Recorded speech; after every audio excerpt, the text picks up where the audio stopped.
यहाँ कोई रेणुका जी का वर्चस्व पहले भी नहीं था, कोई वर्चस्व आज भी नहीं है। एक आप ही की पार्टी के वरिष्ठ नेता हैं विजय सिंह मध्य प्रदेश में मंत्री भी हैं।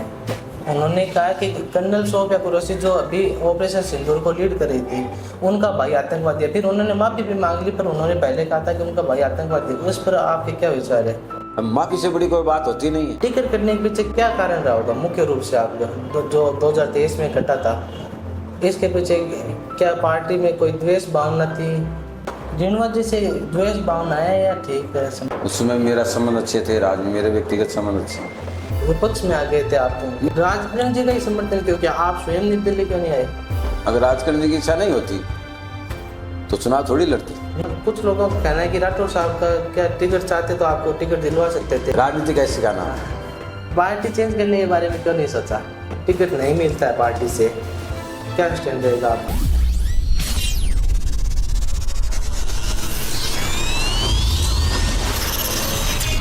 नमस्कार, मैं प्रदीप शर्मा। आज हम आए हैं भारतीय जनता पार्टी के वरिष्ठ नेता एवं सरदारसर से पूर्व विधायक अशोक कुमार जी पिंचा के पास। आपका हमारे चैनल पे बहुत बहुत स्वागत है। आपको भी बहुत बहुत स्वागत है। आपका जो चैनल ने शुरुआत की है, मैं इसके उज्जवल भविष्य की कामना करता हूँ। जी धन्यवाद। हमारा प्रथम सवाल ये है कि जीवन में पहली बार राजनीति का प्रभाव कब दिखाई दिया आपको? नहीं, वैसे छात्र समय भी राजनीति में रुचि रखता था, और मेरे परिवार भी, पूरा परिवार पुराने टाइम में भारतीय जनसंघ हुआ करती थी, उससे जुड़ा हुआ था। उसके बाद में कॉलेज के समय भी मैं छात्र राजनीति में भाग लेता रहा। 90 में इत्तेफाक से, ऐसे कोई मेरा इंटरेस्ट नहीं था, लेकिन मैं वार्ड पार्षद का चुनाव लड़ा, जो मूलतः कांग्रेस का वार्ड था। उस वार्ड में मैं विजयी हुआ भारतीय जनता पार्टी से।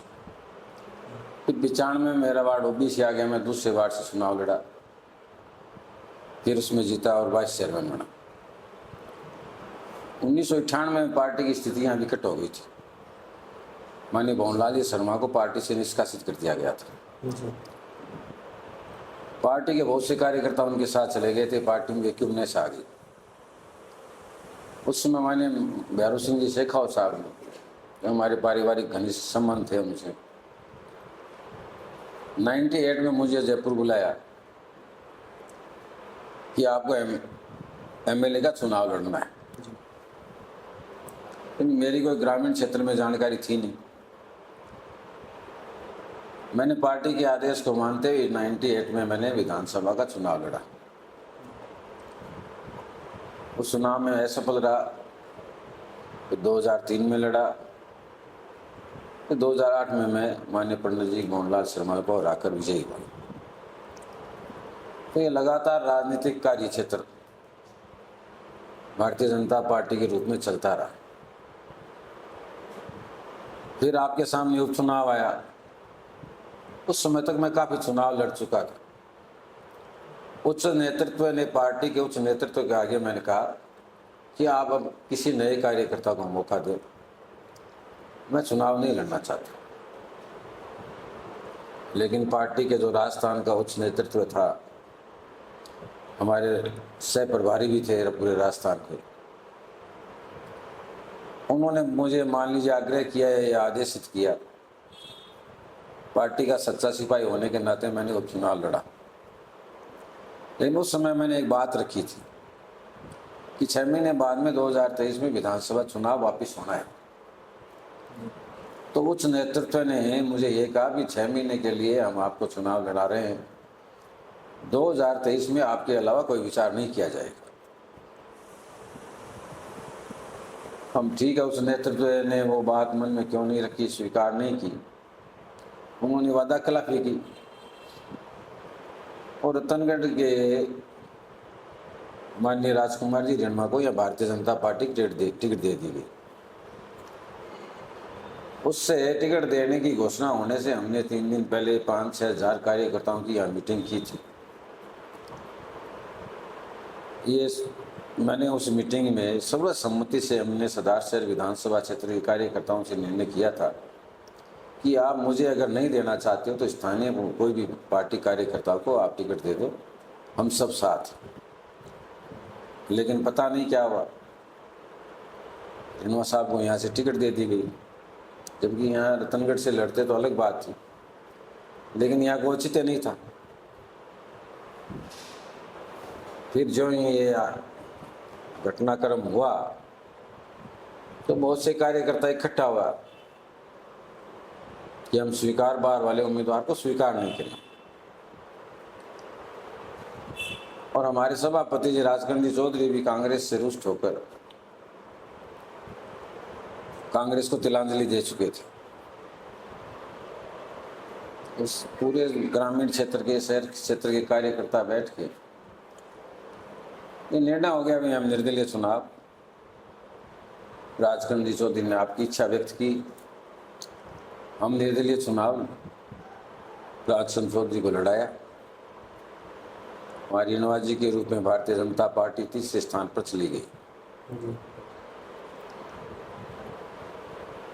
तो ये हालात पार्टी के उस नेतृत्व के कारण यहाँ पैदा हुई।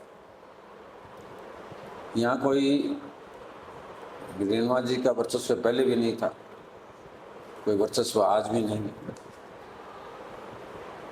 नहीं, वो जो रतनगढ़ से गांव जुड़े हैं अभी, उनमें रेणुका जी का काफी प्रभाव देखा जाता है। नहीं, रेणुका जी का प्रभाव की जब बात कर रहे हो, वहाँ भी ये तीनों पार्टियां निर्दलीय, कांग्रेस बीजेपी समान रूप से रही है, फिर भी थोड़े कांग्रेस ही आगे रही। तो अगर प्रभुत्व होता तो वो सर्वसम्मत निर्णय कर सकते थे, क्योंकि वो विधानसभा क्षेत्र से नहीं, रतनगढ़ प्रॉपर से है। और वो रतनगढ़ की विधानसभा में जो गांव है वो ग्रामीण क्षेत्र की। फिर भी वो माने वहाँ से विधायक रहे थे, 3 बार लोगों को काम किए। तो अगर एक साइड निर्णय करते वो लोग, अगर अच्छा काम किया होता उन्होंने, क्योंकि वो भी तो पार्टी बदल चुके थे, निर्दलीय खड़े हो चुके। पार्टी तो उनकी टिकट कट गई थी, वो मंत्री थे राजस्थान सरकार। हाँ, उनकी टिकट कट गई थी, उन्होंने वो निर्णय निर्दलीय खड़े रहने का निर्णय किया। तो जनता ने उसको बात को स्वीकार नहीं किया, जमानत जब्त होनी पड़ी उनकी। हाँ, 18,000 वोट मिले थे, अभिनेश जी जीत गए थे उस टाइम। हाँ, जमानत जब्त हुई थी। फिर वो कांग्रेस में चले गए।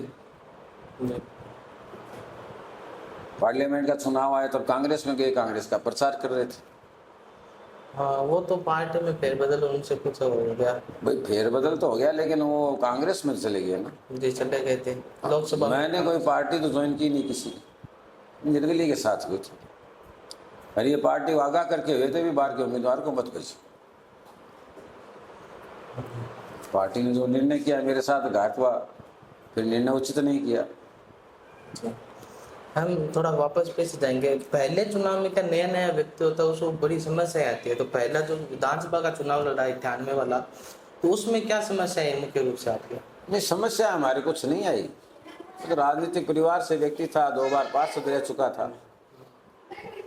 2008 में आपने भवनलाल जी को हराया था। हाँ, तो उसके पीछे मुख्य रूप से क्या कारण थे? भवनलाल जी से त्रस्त हो गए थे या आपके कामों में? मेरे काम की सक्रियता से, आम आदमी से मिलने से जो सक्रियता मेरी रही, उस हिसाब से जनता ने यह माना कि ये आदमी काम करने वाला है, पढ़ा लिखा आदमी है।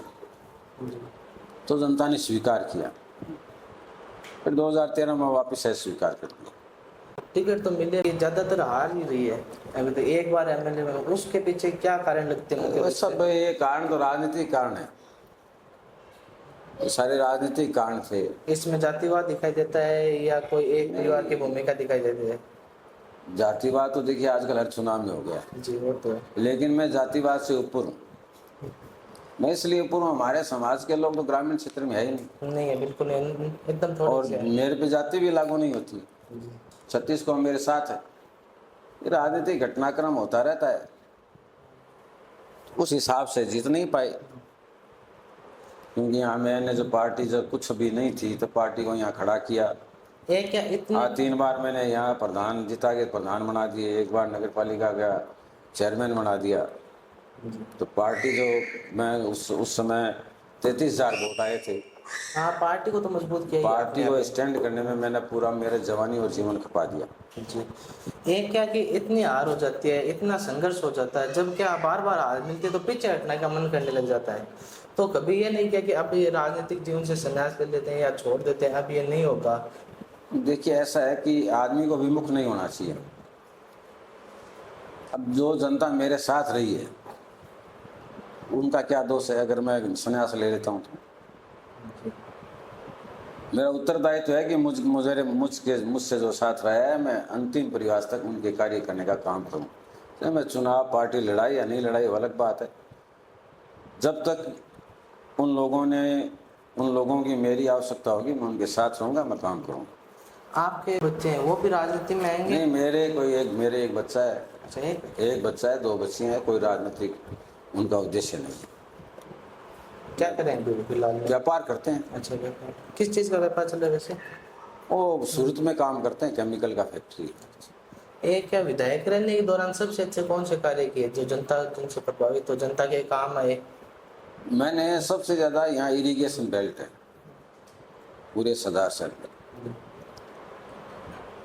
और सबसे ज़्यादा किसान प्रभावित है। मैंने अभूतपूर्व काम सब क्षेत्र में किया था। वैसे तो हारने के बाद भी जब भी राज आया पार्टी का मैंने मांग उठाई और मैंने काम कराया।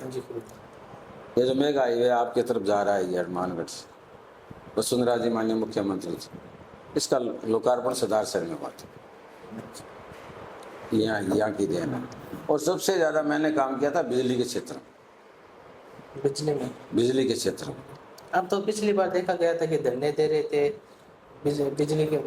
बिजली घरों में। नहीं, धरने तो इसलिए चल रहे थे कि लाइट पूर्ति कि यहाँ कनेक्शन ज़्यादा है, सरकार का स्ट्रक्चर कम है। अब जब अशोक गहलोत की सरकार आई थी तो एक ही स्ट्रक्चर नया बनाया नहीं, किसानों को कनेक्शन देते रहे, स्ट्रक्चर नया बना नहीं। मैंने उस समय 220 का GSS एक स्वीकृत कराया था यहाँ। तो अपने जोधपुर डिवीजन में केवल राजस्थान में उस समय एक स्वीकृत हुआ था, वो सरदार शहर में हुआ था। 132 के 2 GSS बनाए थे उस समय। उससे पहले भी माननीय वसुंधरा जी की सरकार में 132 का और बना था। तो जब कांग्रेस की सरकार आई इस मामले में कोई डेवलप नहीं हुआ। अब गाँवों को सड़कों से जोड़ने का कार्य है, जो प्रधानमंत्री सड़क योजना उस समय थी। सरदार शहर तहसील का कोई भी गांव बिना सड़क के नहीं है, सारे गांव सड़क से जुड़े हुए। अब जुड़ने की जो मांग आती है, मिसिंग लिंक की आती है, आपस में और जोड़ो। लेकिन सरदार शहर विधानसभा क्षेत्र का कोई गांव ऐसा नहीं है। शहर से सभी गांव जुड़े हुए हैं। शहर से नहीं, आपस में सब गांव जुड़े हुए। अच्छा, एक आपकी पार्टी के वरिष्ठ नेता हैं विजय सिंह मध्य प्रदेश में मंत्री भी हैं। उन्होंने कहा कि कर्नल सोफिया कुरैशी जो अभी ऑपरेशन सिंदूर को लीड कर रही थी उनका भाई आतंकवादी है। फिर उन्होंने माफी भी मांग ली, पर उन्होंने पहले कहा था कि उनका भाई आतंकवादी है। उस पर आपके क्या विचार है? क्या ये ऐसा है कि जब कोई भी चीज़ की माफीनामा हो जाता है उसके बाद में उस विषय में चर्चा करनी नहीं चाहिए। नहीं, मैंने जो गलती की है मान लीजिए कि मैंने स्वीकार कर लिया, उसके बाद में बात खत्म हो जानी चाहिए। स्वीकार तो उन्होंने जनता के डर से किया, पहले तो बोल दिया था ना। गलत जनता के डर से इसलिए किया ना, गलत किया ना, उन्होंने गलत स्टेटमेंट दिया, तब स्वीकार करनी पड़ेगी। तो क्यों आदमी माफी मांगता है? गलती करने से मांगता है। अब माफी से बड़ी कोई बात होती नहीं है। एक गलती तो क्या होती है, भूल में हो जाती है, एक होती है हम जानबूझकर बोलते हैं। ऐसा है कि कोई भूल में हुई या नासमझी में हुई, लेकिन कोई भी व्यक्ति माफी जब मांग लेता है, माफी मांगने से बड़ा काम कोई होता नहीं है दुनिया में। नहीं, माफी मांगने से बड़ा नहीं होता। इसलिए उस बात की चर्चा बंद कर देनी चाहिए। जी, एक जो भारत पाकिस्तान के बीच सीज फायर हुआ, इस पर विपक्ष वाले कह रहे हैं कि ट्रंप जो अमेरिका के राष्ट्रपति हैं उन्होंने ट्वीट करके बताया कि सीज फायर हो गया है। तो इस पर आप क्या सही? ऐसा है कि अधिकृत जो बयान है सरकार का, जो सेना प्रमुख ने दिए हैं, माननीय प्रधानमंत्री जी ने दिए हैं, उसमें कहीं ऐसा नहीं है कि उन्होंने ऐसा कहा। और मीडिया में जो आप मीडिया के लोग हैं, मैं आपसे बात कर रहा हूँ, अब ये बात ट्रंप ने कही होगी, तो जिस सेना ने और प्रधानमंत्री ने स्वीकार किया असलियत वो है। और मीडिया में क्या कहा क्या नहीं कहा, उस बात से हिंदुस्तान की जनता को कोई लेना देना नहीं। तो हम थोड़ा आपसे हो रहे हैं, टिकट कटने के पीछे केवल क्या कारण रहा होगा मुख्य रूप से? आप जो 2023 में कटा था, इसके पीछे क्या पार्टी में कोई द्वेष भावना थी? अब पार्टी का निर्णय क्या था क्या नहीं ना समझेगा, मैं तो आज भी मानता हूँ उनकी समझदारी नहीं थी। टिकट उसे- करने पर आपके पास पार्टी के किसी भी बड़े अधिकारियों का या बड़े जो नहीं, कि उनका हमने कॉल उस वगैरह- मीटिंग में भी ये कहा था कि मेरे से आज तक किसी ने, जो 5 आदमी 6 आदमी उस दिन बैठे थे, एक ने भी मेरे से बात नहीं की, मुझे बुलाते, मुझे समझाते कि भैया ऐसा है कि हम आपको इस बार टिकट नहीं दे रहे हैं, आप पार्टी की सेवा करिए। ऐसा कोई मेरे पास किसी का फ़ोन दूरभाष से या वार्ता का कोई फ़ोन नहीं है। किसी बड़े नेता का किसी को नहीं आया। रेणुका जी से द्वेष भावना है या ठीक है संबंध? ऐसा है, राजनीति में हम काम करते हैं जनता के लिए, सिद्धांत के लिए। कोई रेणुका जी से द्वेष भावना नहीं है। जब हम मंत्री थे उस समय मेरा संबंध अच्छे थे, मेरे व्यक्तिगत संबंध अच्छे। तो फिर आपने तो उनके क्या विपक्ष में आ गए थे आप तो? नहीं, पार्टी की नीति के खिलाफ गए थे। रेणुका जी के विपक्ष क्यों नहीं आए थे? पार्टी ने मेरे साथ जो घात किया उसके निर्णय के खिलाफ आए थे। रेणुका जी का उसे क्या है, दोस्त है, क्या लेना देना है रेणुका जी का? हाँ, रेणुका जी को मैंने ये जरूर कहा था मैं कोई आपका सहयोग नहीं करूँ। एक भंवरलाल जी थे, उनसे आपके कैसे संबंध थे? आपने उनको चुनाव कराया था? नहीं, हमारे यहाँ राजनीति में हम सब एक जगह बैठते हैं, एकदम से संबंध अच्छे हैं। भंवरलाल जी पहले भारतीय जनता पार्टी में थे, जी थे, फिर वो कांग्रेस में गए थे, तो इसलिए संबंध हमारे किसी से खराब नहीं है, न खराब हम राजनीति के लिए करना चाहते हैं। सिद्धांत की राजनीति करते हैं, संबंध क्यों खराब करते? अनिल जी से तो मेल मुलाकात होती रहती होगी। होती रहती है। तो क्या जनता कार्य करने में अनिल जी कैसे लग रहे हैं आपको? वो तो देखिए, ऐसा है कि ये राय आप जनता से लीजिए। तो आप भाई, जब आप अनिल जो नेता है तो आपका भी कुछ अनिल जी दायित्व होगा। पहले भी थे, आज भी हैं। जी। ऐसा कोई सदार शहर में कोई ऐसा कोई डेवलपमेंट नहीं हुआ जिसके कारण से सदार शहर करे। उनका समीकरण है जीतने के, जीत जाते हैं। आपने राजकरण जी का ही समर्थन क्यों किया? आप स्वयं निर्दलीय क्यों नहीं आए? राजकरण जी का समर्थन हमने इसलिए किया कि हमारा एक 15-20 आदमी का एक टीम बनी थी कि भी हम सब बैठ के फैसला करेंगे क्या करना है। उस टीम में निर्णय हुआ कि राजकरण जी को चुनाव लड़ाओ, हम निर्णय के साथ हो गए। कि कोई मेरे अकेले का फैसला नहीं था। अगर राजकरण जी की इच्छा नहीं होती तो चुनाव थोड़ी लड़ते। नहीं, वो तो उनकी इच्छा थी, सबका निर्णय था, उसमें मैं भी शामिल था। राठौर साहब से कैसे संबंध है? संबंध मेरे किसी से खराब नहीं है भैया। राठौर साहब, कुछ लोगों का कहना है कि राठौर साहब का क्या टिकट चाहते तो आपको टिकट दिलवा सकते थे, शायद आप ऐसा मानना है जनता का। अकेले राठौर साहब हो सकते हैं, पूरी पैनल होती है, सेंट्रल कमेटी होती है। आपको क्या सूरज एरिया में तो वो सिर से सीनियर है, राजस्थान के बहुत बड़े नेता हैं। 2023 में आपको टिकट मिलता तो आप क्या जीत जाते? आप निश्चित रूप से, निश्चित रूप से आपके जीते। आपको तो धोखा हुआ पार्टी में। सबसे होता रहता है। राजनीति कैसे का नाम है। पार्टी चेंज करने के बारे में क्यों नहीं सोचा? नहीं, आपको मैंने सबसे पहले बताया था, हम भारतीय जनसंघ के आदमी हैं। हम उस नियम के पत्र हैं, श्यामा प्रसाद मुखर्जी का। तो इसलिए पार्टी छोड़ के जाने का कोई विचार नहीं है। नहीं, पार्टी ने जब आपके साथ धोखा कर दिया, आपका सिद्धांत, अगर मेरे किसी पार्टी सिद्धांत ही नहीं मिलते हैं। आपको प्राथमिक सदस्यता से निलंबित भी किया था। तो वो वापस पार्लियामेंट के चुनाव में बहाल कर दिया। हाँ, तो केवल वो राजगंज जी के समर्थन के कारण किया था शायद। हाँ, है ना? अगर आपको अगली बार वापस टिकट नहीं मिलता है पार्टी से तो क्या स्टैंड रहेगा आपका? आज की स्थिति ये है कि 2028 में जनगणना होने के पश्चात परिसीमन होगा, विधानसभा के नई परिसीमन होगा, लोकसभा का परिसीमन होगा। ये बात आज मैं आपके सामने कुछ नहीं कह सकता, ये बात आने वाले समय के लिए। हमारा आज का आखिरी सवाल, आपका राजनीतिक गुरु कौन है? वैसे राजनीति में है तो कोई गुरु होगा, राजनीतिक गुरु कौन है और क्या कारण है उनके? मैं बता रहा था आपको, सबसे पहले इत्तेफाक से लड़ा था मैंने वार्ड मेंबर का चुनाव। नहीं, तो राजनीति में कोई तो प्रेरणादायक होगा। नहीं, प्रेरणादायक हमारे जो पहले यहाँ मिसा में रह चुके हैं, प्रताप सिंह जी एडवोकेट पूर्वा, वो 19 महीना इमरजेंसी में जेल में भी रहे थे, वो पद पदर सकते हैं। आपने हमें समय दिया, इसके लिए आपका बहुत बहुत धन्यवाद। जय हिंद, जय भारत, जय जगत।